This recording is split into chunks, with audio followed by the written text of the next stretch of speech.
सब लोगों ने देखा होगा कि पाकिस्तान से भारत का जो संघर्ष चल रहा है, उसमें जब भी किसी मुसलमान से बात की जाती है, तो अपनी बातों में वो कहीं न कहीं कुरान का नाम ले लेता है। इससे पता लगता है कि आम मुसलमान, साधारण मुसलमान कुरान के कितना नज़दीक है, वो कुरान की बातों से कितना प्रभावित है, कुरान उन्हें उनके जीवन को कैसे चला रही है।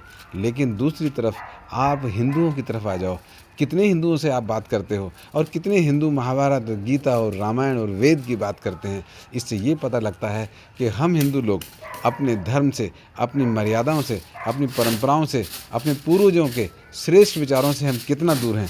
और यही कारण है कि हम हिंदू संगठित नहीं हैं, हम हिंदुओं की शक्ति दिखाई नहीं देती, हम अपनी शक्ति का प्रदर्शन नहीं कर पाते और न ही समाज हमारी शक्ति से प्रभावित होता। इसलिए ये बात सामने आती है कि हमें भी अपने धर्म ग्रंथों की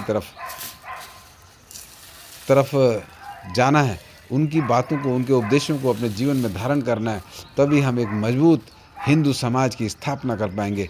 आओ हम इस बारे में विचार करें और संकल्प लें कि हम अपने धर्म ग्रंथों, जिसमें सर्वप्रथम वेद है, फिर ऋषिकृत ग्रंथ हैं, आर्ष ग्रंथ हैं, उन सब का अध्ययन करें। नहीं कर सकते तो हम उन विद्वानों के संपर्क में रहें, उन विद्वानों के सानिध्य में जाएं जो इन वेदों की, इन ऋषिकृत ग्रंथों की, इन आर्ष ग्रंथों की बातें हमें साधारण सरल भाषा में समझा सकें, जिससे कि हम अपने जीवन को ऊंचा उठा सकें और हमें समझ में आए कि ये जीवन क्षणभंगुर है। अगर इस धर्म की रक्षा के लिए अगर इस जीवन भी अगर चला जाए तो ये बहुत बड़ी हानि नहीं है। हाँ, हानि जब है जब अधर्म हमारे सामने अपना नंगा नाच कर रहा हो और हम शांत होकर मूक दर्शक होकर उसको सहते रहें, उसे इग्नोर करते रहें।